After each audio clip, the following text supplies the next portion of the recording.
सुप्रभात क्लास 12। कल के क्लास में हम लोग पढ़ रहे थे गोस्वामी तुलसीदास की कवितावली से लिया हुआ प्रसंग, जिसमें कि वो कह रहे थे कि पेट की जो आग होती है वो जंगल की आग से भी बड़ी होती है। पेट की आग जो है वो जंगल की आग से भी बड़ी है। और इसी में गोस्वामी तुलसीदास ने बताया है कि प्रत्येक व्यक्ति, चाहे वो जिस व्यापार में या जिस कार्य में लगा हुआ है, वो कहीं ना कहीं अपने पेट को भरने का ही प्रयास कर रहा है।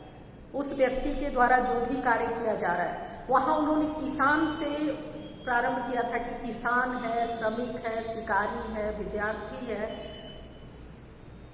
बनिया है, या फिर अपने आश्रयदाता के दरबार में रहने वाला व्यक्ति है। हर कोई किसी न किसी रूप में अपने पेट को भरने का प्रयास ही कर रहा है। आगे वो कहते हैं कि खेती न, देखिए आज के प्रसंग में, पिछले क्लास में भी बताए थे कि आज के प्रसंग में ये बात बिल्कुल तार्किक बैठती है कि जो बात उस समय गोस्वामी तुलसीदास ने समाज में देखा था और लिखा था, वही बात आज भी चरितार्थ हो रही है। कि लोग कहते हैं कि ये व्यक्ति काम करना नहीं चाहता, किसान खेती करना नहीं चाहता, तो यहाँ वो कहते हैं कि खेती न किसान को, भिखारी को न भीख बली, बनिक को बनिज न चाकर को चाकरी। कवि कहते हैं कि लोग ऐसा कहते हैं कि इस समय में किसान खेती नहीं कर रहा है, लेकिन वास्तव में देखने वाली बात यह है कि ऐसा बुरा समय आ गया है। उसी समय तुलसीदास ने कहा था, आज होते तो न जाने क्या कहते, कि ऐसा बुरा समय आ गया है कि किसान के पास काम नहीं है, यानी वो खेती करना चाहता है लेकिन खेती करने की व्यवस्था उसके पास नहीं है, अर्थात खेती नहीं है। भिखारी को भीख नहीं मिलती, भिखारी भी परिश्रम कर रहा है, भीख मांगने जा रहा है, लेकिन उसको भीख नहीं मिल रहा है।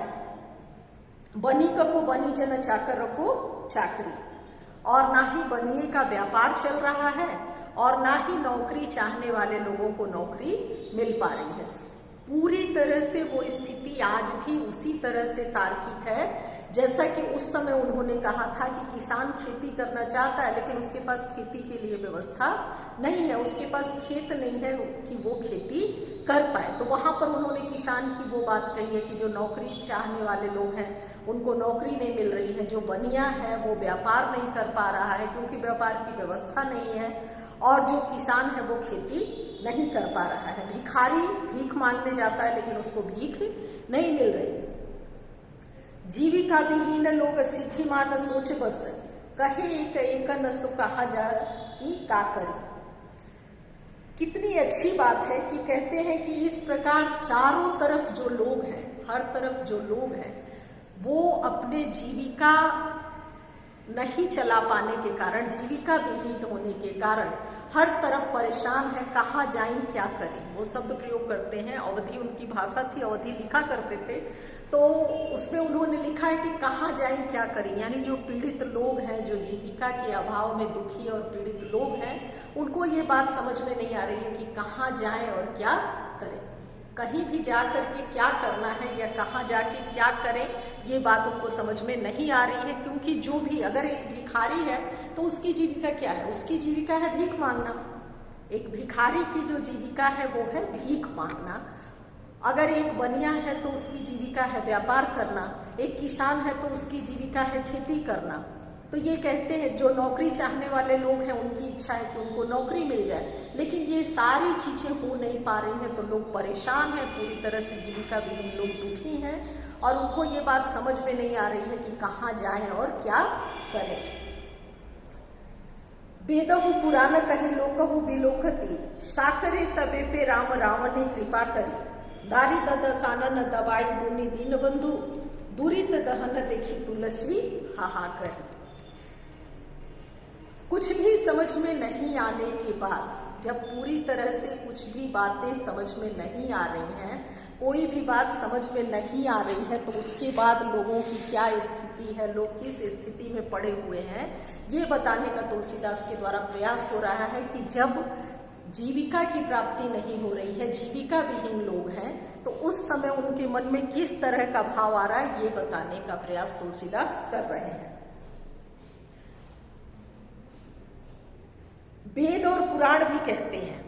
लिखा है वेदहु पुराण कही लोकहु विलोकति, यानी वेद और पुराण भी कहते हैं कि हर समय ईश्वर जो है वही कृपा करते हैं या वही कृपा करने वाले हैं। तो यहाँ पर तुलसीदास संबोधन कर रहे हैं कि हे दीनबंधु, दीनबंधु ईश्वर का ही एक नाम विशेषण रूप में उसमें जुड़ा हुआ है कि हे दीनबंधु, इस समय तो सब पर संकट है। तुलसीदास कहते हैं कि हे ईश्वर, इस समय तो सब पर संकट है। दारिद्र्य रूपी रावण, रावण क्या है? देखिए, रावण को राक्षसी जहां कहीं भी भ्रष्टाचार के रूप में रावण का दहन किया जाता है, कहीं रावण को बुराई के रूप में दहन किया जाता है, तो यहाँ पर ये रावण की तुलना दरिद्रता से करते हैं कि दारिद्र्य रूपी जो रावण है, दारिद्र्य रूप में, दरिद्रता के रूप में, यानी लोग अपनी जीविका के लिए परेशान हैं, तो ऐसे में दरिद्रता के रूप में जो रावण है, उस दरिद्र रूपी रावण का आप नाश करें।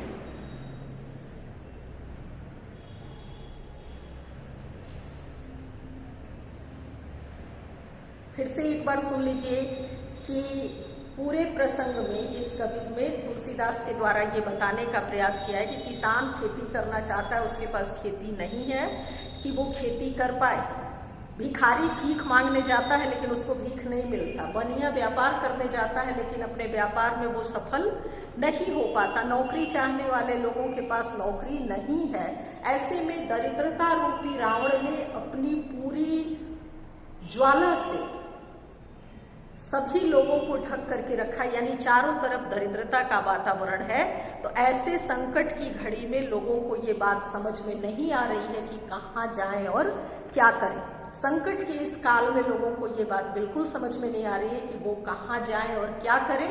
इसलिए वो आग्रह करते हैं कि हे ईश्वर, इस संकट की घड़ी में, तो तुलसीदास लास्ट में संबोधन करते हैं कि बुरी दहन देखी तुलसी हाहा करी, यानी कि इस तरह के वातावरण को देख करके वही बार बार मन में आता है कि अगर उस तरह के परिवेश में तुलसी दुखी थे, कातर थे, तो आज के परिवेश में होते तो ना जाने क्या करते। तो तुलसी जो थे वो अत्यंत दुखित होने के कारण यानी चारों तरफ पाप बढ़ ही गया। दुनी यानी संसार के लिए यहाँ पर उन्होंने प्रयोग किया है कि जब वो देख रहे हैं कि संसार में चारों तरफ पाप बढ़ गया है, दारिद्र्य रूपी रावण जो है उसने चारों तरफ लोगों को अपने ज्वाला से ढक लिया है, तो ऐसे में तुलसी कातर होकर के, दुखी होकर के ये प्रार्थना करते हैं कि हे दीनबंधु, संकट के इस क्षण में किसी भी तरह से आप रक्षा करें। देखिए, पहले वाले कविता का भी बता दिए थे और इस कविता का, दोनों का आप